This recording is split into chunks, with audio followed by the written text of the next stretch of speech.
Sawubona. Ukhona umuntu okade ehlupheka ngokuphila okungekho lutho, ephethe izinhlelo ezinkulu kodwa engenzi lutho. Ucabanga ukuthi udinga imali eningi, umsebenzi omusha, noma isiphiwo esikhethekile. Cha, mngani. Konke okuyimfuno yisigqibo esisodwa, isinyathelo esisodwa nje, futhi impilo yakho iyashintsha ngokuphelele. Kungathi kunzima ukukholelwa, akunjalo? Ngingakutshela ngokuqinisekile ukuthi ngishintshile impilo yami ngezinsuku eziyisikhombisa nje ngesigqibo esisodwa. Lokhu kungaqondakali, ngiyazi, kepha kulungile ngempela.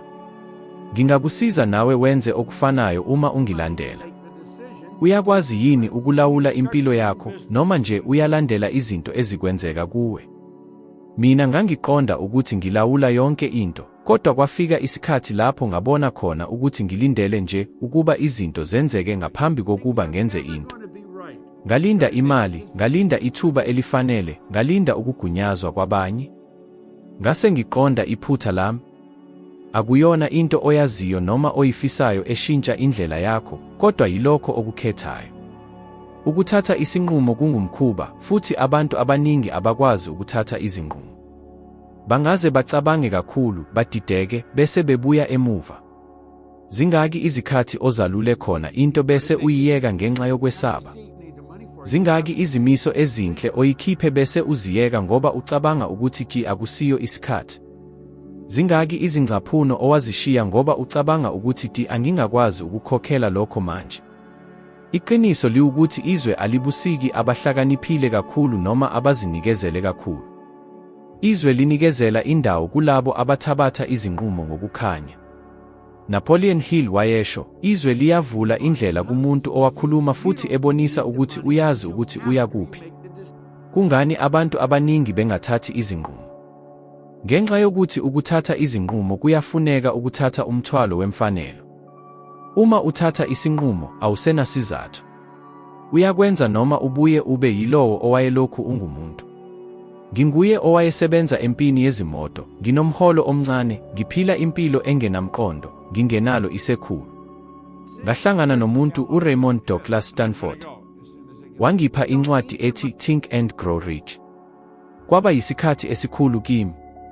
Kwaba sengathi umuntu ekugcineni ucacile ukuthi kungani ngiphila ngalendlela futhi ngaphezu kwalokho, kwangibonisa ukuthi ngingayishintsha lento isinqumo sami sokuqala kwaba ukuyeka umsebenzi wami.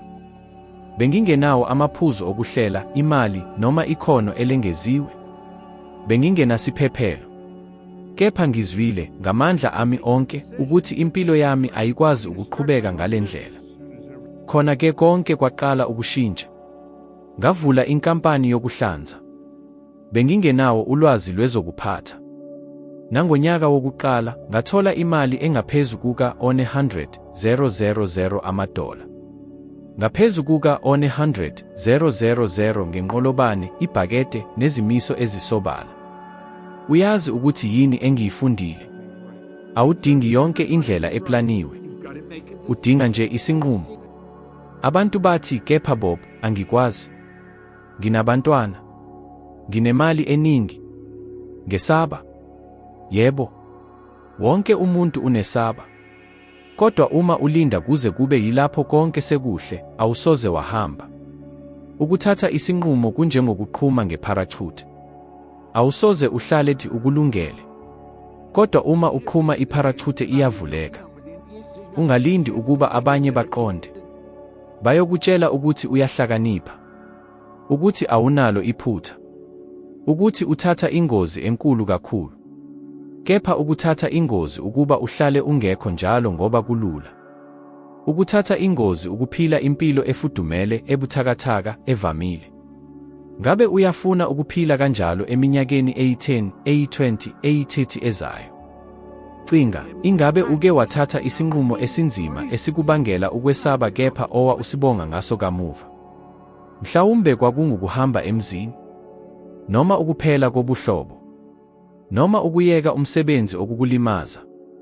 Manje cabanga ukuthi yini eyenzeka uma uphenduka lobukhulu obukhulu ngumkhuba wansuku zonke. Uma unquma njalo ngosuku, ngokuqinile, ngokuqondene, ngokholo. Cabanga ukuthi yini engashintshile. Umehluko omkhulu phakathi kwalabo abaphila ngendlela abayifunayo nabo abaphila bezibeka isizathu sonke isikhathi. Yilokhu owesibili unqumile, futhi owesibili ulinde kakhulu. Ungaqhubeka ulibale impilo oyifunayo, noma unqume manje. Futhi uma unquma, izwe lonke liqala ukulungelelana. Kepha kuqala kufanele umemezele, yilokho engikufunayo, futhi ngizokwenza kuze kube sekupheleni. Abantu baphila belinde ukuba babe nezimpendulo zonke ngaphambi kokwenza into. Balinde ukuba baqiniseke ngendlela yonke inyathelo elihleliwe, zonke izithiyo ezibikezelwe. Kepha impilo ayisebenzi ngale ndlela. Futhi uma ulinde ukwazi ukuthi konke kuzokwenzeka kanjani, uzohlala ulinda. Abaningi abaqondi lokhu. Awudingi ukubona yonke isikali, nje isinyathelo sokuqala. Lokho kuphela. Kepha ngenxa yokwesaba, ukungabaza noma ngokucinga ukuthi akusona isikhathi esifanele, abantu abaningi abaphuli isinyathelo sokuqala. Bathi, ngingathanda ukuyeka umsebenzi wami, kodwa angisaqondi ukuthi ngizokwenzani. Ngingathanda ukuhamba emzini, kodwa angikafumani indawo efanele. Ngingathanda ukuqala ibhizinisi, kodwa ngisacwaninga. Ngingathanda ukuthuthukisa isimo sami sezezimali, kodwa ngidinga ukulungiselela kangcono. Inkinga iwukuthi isikhathi siyadlula, futhi lamagama aqhubeka ekhulunywa iminyaka eminingi. Futhi uma bebheka emuva, bayabona ukuthi akukho lutho oluye lashintsha. Lutho. Ngiyibona lento njalo. Ngize ngiyiphile ngempela. Iminyaka eminingi ngangithi anginazo izifundo ezisemthethweni, ukuthi ubuntwana bami babunzima, ukuthi anginawo umsebenzi. Kepha iqiniso liwukuthi akukho lutho olukhulu. Okwakubamba impilo yami kwakuyinto eyodwa kuphela. Umqondo wokuthi ngidinga ukuqiniseka ngendlela ngaphambi kokuba ngiqale ukuhamba. Futhi kwaba yilapho ngiyeka khona lo mqondo, lapho konke kwaqala ukushintsha. Ngaqala ukuthembela kulokho engangikubiza ngokuthi umfanekiso wangaphakathi. Bengingazi ukuthi kanjani, kodwa ngibona inkampani isebenza. Ngibona imali ingena. Ngizibona ngisiza abantu. Ngizibona ngisenduneni. Konke engqondweni yami ngaphambi kokuvela eqinisweni. Futhi nansi indawo ebalulekile, awudingi ukwazi ukuthi konke kuzokwenzeka kanjani. Udinga nje ukwazi ukuthi ufuna ukuya kuphi. Futhi uthembeke. Yebo, uthembeke. USteve Jobs uthe into eyashintsha indlela yami yokucabanga, awukwazi ukuxhuma amaphuzu uma ubheka phambili. Ukuqonda kuphela uma ubheka emuva. Khona-ke udinga ukuthemba ukuthi amaphuzu azoxhuma esikhathini esizayo. Futhi yilokho kanye okwenzeka. Uma uthatha isinqumo ngokucacile bese uqala ukuhamba, ngisho noma ungazi ukuthi kanjani, indlela iqala ukwembula. Abantu abafanele bayavela. Imicabango ivela. Amathuba avele. Kepha akukho lutho oluyenzeka uma uqinisile, uhlaziya, ubathengile, ulinde. Nake ngakhuluma nomlingani osemusha. Babefuna ukuthenga indlu, kepha bathi abanayo imali. Ngabuza, ingabe sekuye kwakha isinqumo sokuthenga indlu? Baphendula, yebo, awukho. Sisalinde imali. Futhi kwaba yilapho ngibonisa khona lokho okushintshe impilo yami. Awudingi imali ukuze unqume. Udinga nje isinqumo. Imali ifika kamuva. Futhi bacabanga ukuthi yinto engenangqondo. Kepha ngemuva kokuba benqumile, izinto zaqala ukuhamba. Bathole indlela. Bakwazi. Ngenxa yokuthi yilokho esikuthathayo isinqumo, lushintsha ukufika kwakho. Kubuthinta ngokuthi ikusasa elisha. Futhi lelo kusasa liqala ukukhangela. Lokho okudingayo manje akusona isithombe esengeziwe. Akusona umhlangano owengeziwe. Akusona ukukhuluma okwengeziwe nomuntu ozothukuthelisa wena ngokwengeziwe. Lokho okudingayo yilokho ohlala khona. Lapho ufuna ukuhlala khona. Wena endaweni oyifunayo. Wena ngendlela yokuphila oyilodayo. Wena unokukhululeka oyifunayo. Qagela lokhu ngokuningiliziwe. Bona ngombala, umsindo, umuzwa. Bona ngomzwelo. futhi bese ziphatha njengalowo muntu. Cabanga okwesikhashana ukuthi usefikile kulokho okufunayo. Ungakhuluma kanjani? Ungagqoka kanjani? Ungathatha izinqumo kanjani? Manje qala ukwenza kanjalo. Kungabi yilapho konke sekuhle. Kepha manje, ngenxa yokuthi labo abalinda ukuba iqiniso lishintshe ukuze bashintshe indlela yokucabanga abashintshi lutho. Udinga ukucabanga njengalowo osele efikile ukuze ufikile. Udinga ukuziphatha njengalowo osewinile ukuze uwine. Le iyona into. Yilokho abantu abaningi abangakwenzi.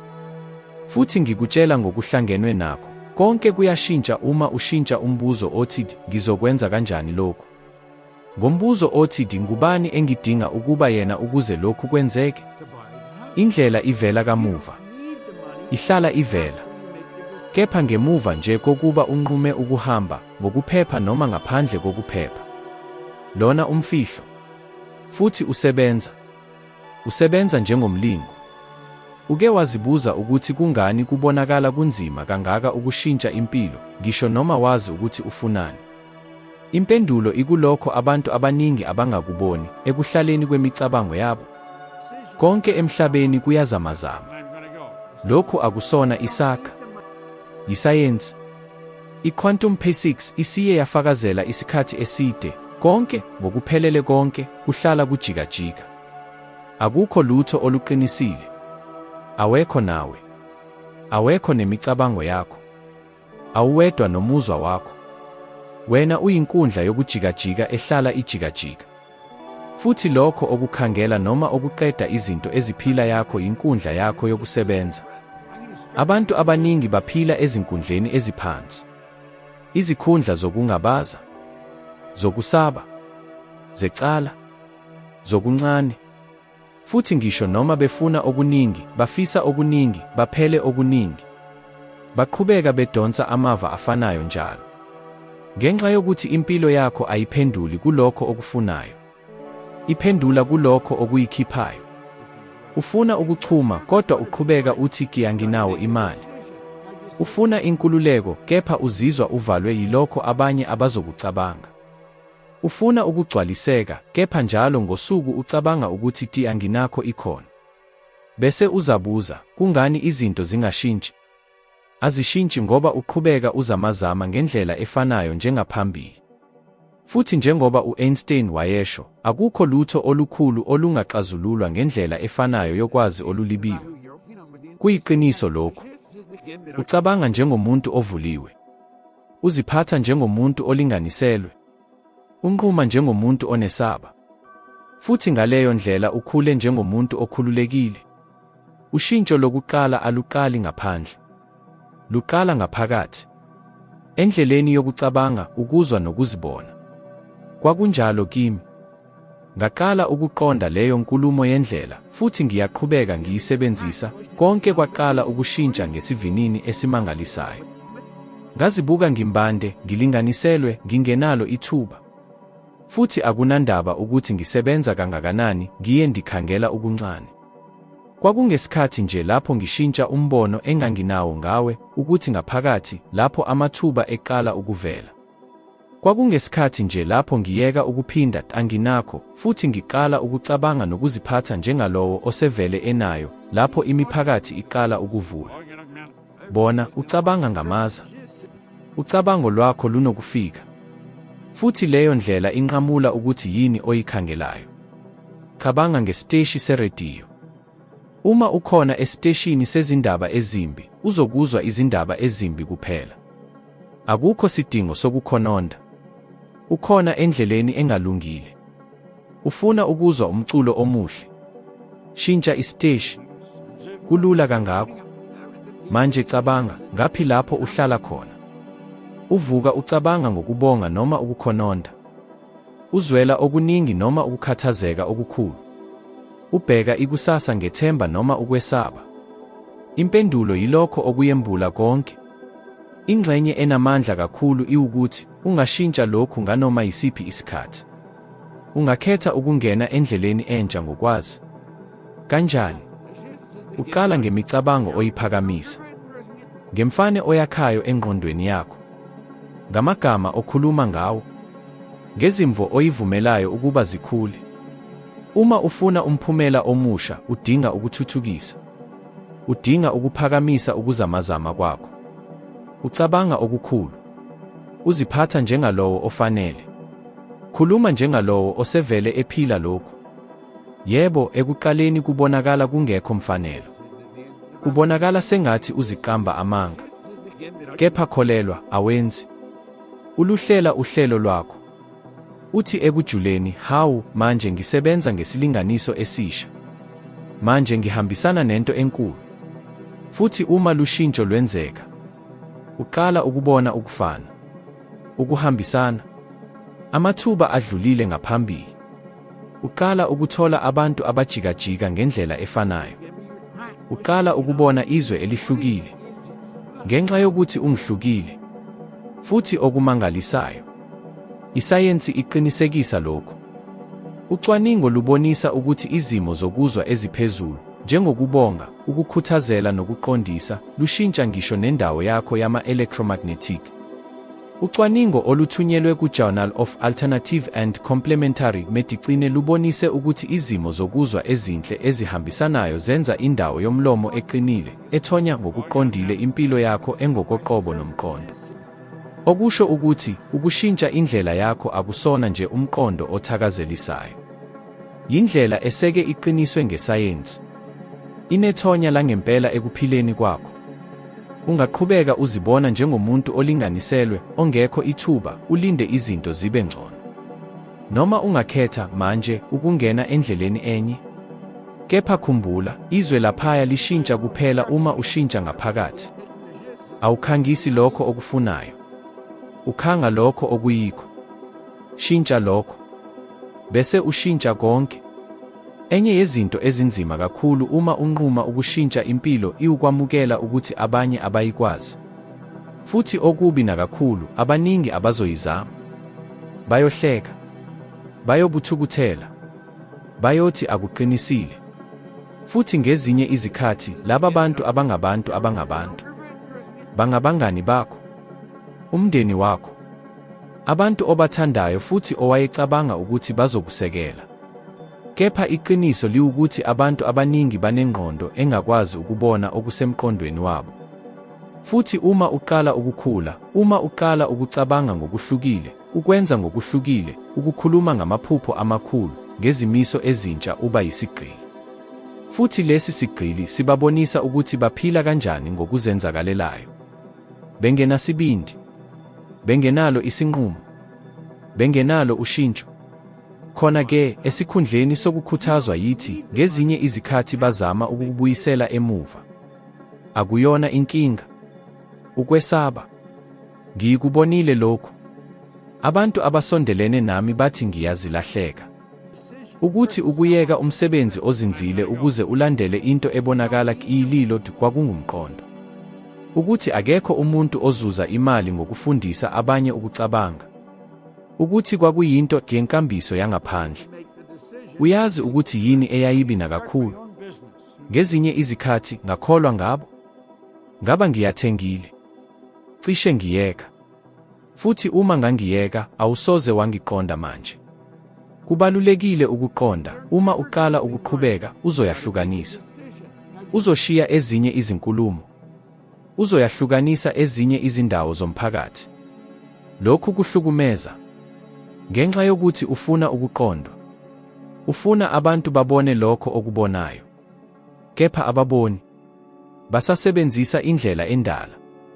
Basaboshwe ngemibono efanayo, ukwesaba okufanayo, umbono olufushane lwento engenzeka. Udinga ukwamukela ukuthi uhambo lwakho aluyi kuqondwa yibo bonke. Akulona inkinga. Akulona umsebenzi wakho ukunqoba noma ubani. Umsebenzi wakho ukuba uqine. Ukuzethemba umfanekiso okuphathwayo ngaphakathi, ngisho noma akekho omunye obona. uWayne Dyer uthe into enamandla, uma ushintsha indlela yokuqonda izinto ozibonayo ziyashintsha. Kepha ngiyengeza lokhu nginto engifunde yona ekujuleni, uma ushintsha indlela yokuphila, abantu abakuzungezile nabo bayashintsha. Abanye bayasuka. Abanye bafika. Futhi ngidinga ukukutshela manje ngobuqotho, ungalindi ukusekelwa. Ungalindi izandla. Ungalindi ukuqondwa. Ngenxa yokuthi uma ucindezelwa lokhu ukuze uqhubeke, uzohlala usima uma othile ebonisa ukusilela. Udinga ukufunda ukuziphakamisa wena. Ukuzikhombisa ngokomzwelo ngisho noma konke laphaya kukhala ngokuphambene. Ngenxa yokuthi yilokho okwenza amandla okuguqulwa okunene. Cinga kahle, zingaki izikhathi osevele wabelana ngephange, iphupho, umqondo bese wamukele ngokuthula, ukugxeka noma ukuhleka. Zingaki izikhathi oyishiyile ngenxa yokwesaba ukubonakala uziqhenya, uphele okuningi noma ungaqondi. Manje bheka ngakwesinye ihlangothi, bangaki abantu abawubukela ngokukhulu, ubahlonipha, ubabalandela baqala ukuqhosha. Cabanga J.K. Rowling. Walahlekelwa yizincwadi eziningi. Uhlukana. Umama ongenamakhambi. Engenawo imali. Cabanga Walt Disney. Wakhishiwe ngenxa yokuntuleka kokudala. Cabanga Oprah. Ubani ononya olahlekelwe othi akuqinisile. Babe nezimbangela zonke emhlabeni ukuze bayeke. Kepha banquma ukuqhubeka ngisho noma bengenasisekelo. Ngisho noma konke kwakubonakala kukuphambene. Futhi yilokho engifuna ukuba ukwazi, awudingi imvume. Udinga ukuthemba. Abantu bayokubiza ngokuthi uphupha kuze kube yilapho ukhombisa khona ukuthi kwakuyisibonelo. Bayokubiza ngokuthi uyisiwula kuze kube yilapho umqondo wakho usebenza. Bayokubiza ngokuthi uziqhenya kuze kube yilapho beqonda khona ukuthi kwakusiyisibindi. Futhi into ethakazelisayo kakhulu, uma ukwazi ukwenza, abaningi ababengaqondi bazokucinga becela iseluleko. Akuyona inkinga. Kepha manje bangabona lokho abangakwazi ukubona. Kepha kuze kube yilapho uzodinga ukuhamba wedwa. Udinga ukuvikela ingqondo yakho njengokungathi igceke eliyingcwele. Udinga ukufunda ukuthemba wena ngaphezu kwabanye. Ngenxa yokuthi ekugcineni uyena kunaye. Bekunjalo njalo. Izindaba ezinhle ziwukuthi ngokwenza lokhu uba yisibonelo. Ukhombisa ukuthi kungenzeka. Uba ubufakazi obuphilayo bokuthi umcabango ohambisana nesinqumo nesenzo ushintsha konke. Futhi bese awufihli nje lokho obekufuna, kodwa ukhulu abanye ukuba benze okufanayo. Ngisho nalabo ababengaqondi kuwe ekuqaleni. Ngakho-ke ungabuyi emuva. Ungunciphisi umbono wakho ukuze uhambisane nomqondo wabanye. Khula. Bese ubafuna phambili. Ngenxa yokuthi yilokho kanye okwenzekayo uma ungayeki. Uma ufike lapha, kungenxa yokuthi ngaphakathi kukhona okuthile okuthumela. Ibizo. Ukukhathazeka. Ngingakwazi okuningi okungakushiyi ukhululekile. Futhi ngifuna ukukunikeza into manje. Kulula, kuyiqondile, kulula, kodwa kuyisisekelo. Inselele. Isivumelwano nawe. Ngezinsuku eziyisikhombisa nje. Eziyisikhombisa. Awudingi inyanga noma unyaka. Uzoqala ukubona ushintsho olukhulu ngesonto nje kuphela uma uzinikezela ngempela kulokhu. Kuqala udinga umgomo ocacile. Akuyona into efana ngifuna imali eningi noma ngifuna ukujabula. Cha. Kudingeka kube okucacile. Ngingathanda ukuthola $10,000 amadola ngenyanga. Ngingathanda ukulahlekelwa yi-5 kilograms. Ngingathanda ukulala kahle njalo. Kungaba yini? Kudingeka kube nendlela. Kudingeka kube yinto enengqondo engayibona, iyizwe, iyicabange. Thatha lokhu manje. Letha lelo thando phambili kwamehlo akho engqondo. Sibone ngokucophelela. Manje bhala. Kuphapheli. Akuselula. Akusekhompyutha. Kuphapheli oluhleliwe. Ngombhalo wakho. Bhala njengokungathi sekwaziqinisile, ngingumuntu ophilile futhi onamandla. Nginenkampani ezuzisayo engipha inkululeko. Ngihlala endaweni engikhuthaza njalo. Lokhu kungaphezu kokuvivinya ukubhala. Lokhu yimiyalo. Imiyalo engqondweni yakho. Indlela oqala ukuyikhipha kusukela ngesikhathi sokuthatha leli qiniso njengamanje. Futhi manje ufikile kule ndawo ebalulekile njalo ngosuku lapho uvuka ngaphambi kokulala uzolifunda leli phepha ngezwi elikhulu. Kabili ngosuku. Ngemiphumela. Ngenhloso. Njengokungathi uchaza into oyiphilayo. Akukho sidingo sokuba kube yinto enhle ekuqaleni. Qhubeka. Ukuphinda-phinda nomuzwa yilokho oluhlela uhlelo lwakho. Yilokho oqala ukushintsha imicabango yokuzenzela oluye lwafika iminyaka eminingi lukutshele ukuthi ki akwenzeki, akulona ilakho, kunzima kakhulu. Futhi phakathi nalezo zinsuku eziyisikhombisa, ziphatha njengomuntu oseselokhu uchazile. Akukho sidingo lokushintsha konke ngesikhathi esisodwa. Kepha shintsha lokho okusemandleni akho. Ukuma kwakho. Amazwi akho. Indlela ozibekayo ngayo. Izinqumo ozithathayo. Uyazi ukuthi kungani. Ngenxa yokuthi umzimba wakho awazi umehluko phakathi kwalokho okuqinisile nalokho okucatshangwa kakhulu. Uma uhlala njengokungathi usevele ukhona, uqala ukulungelelana naleyo ndlela entsha. Futhi yilapho izwe liqala ukuphendula. Cabanga ngabadlali be-Olympic. Bayabona ukugijima, imedali, isiteji ngaphambi kokuba umqhudelwano uqale. Futhi ingqondo yabo iyaphendula njengokungathi basaphila lokho. Umzimba uyaqala. Ingqondo iyaguquka. Izenzo ziyalungiswa. Nokuwina kuyaqala. Kuyinqubo efanayo ngokuphelele lapha. Kuphela kulokhu uzokusebenzisa ekuphileni kwakho. Emsebenzini wakho. Ebuhlotsheni bakho. Esempilweni yakho. Kulokho okubalulekile kuwe manje. Futhi nansi isixwayiso, phakathi nalesi senzo, ingqondo yakho izokuzama ukukhinyabeza. Izothi kuyinto engenangqondo, ukuthi ayisebenzi, ukuthi yinto ephunyuka isikhathi. Iyokukhumbuza zonke izikhathi ozame ukushintsha bese uhluleka. Ukuhluleka kwakho kuzozama ukubopha, kukudonsa emuva ezindinganisweni zakudala, kodwa manje yisikhathi sokuqondisa. Qhubeka phambili, noma ngabe unesaba, noma ngabe uzwela ubuhlungu, noma ngabe kubonakala sengathi akukho lutho oluqhubekayo. Ngaphakathi ushintsho seluqalile. Izinzwa ezintsha ziyakha. Amandla akho akhipha imizwa emisha. Ingqondo yakho engaphansi iyamukela lendlela entsha njengento evamile. Uma lokhu kwenzeka, izinto ezizungezile ziyaphendula. Uzobona. Ithuba elingalindelekile lizovela. Umgomo uzoqhuma. Ingxoxo izokwenzeka ngesikhathi esifanele. Uyokhumbula, ngingikhethile lokhu. Ngixhumekile kukho. Sengiyikho lokhu. Konke kuyoba nokwahlukaniswa. Kodwa kuphela uma uqhubeka. Kuphela uma wenza lokho abambalwa abakwenzayo, ugcine isinqumo sakho ngaphandle kobufakazi obukhona. Yilowo mufi. Yilo amandla. Yilo umkhuba. Ngakho-ke, nansi inselele, izinsuku eziyisikhombisa.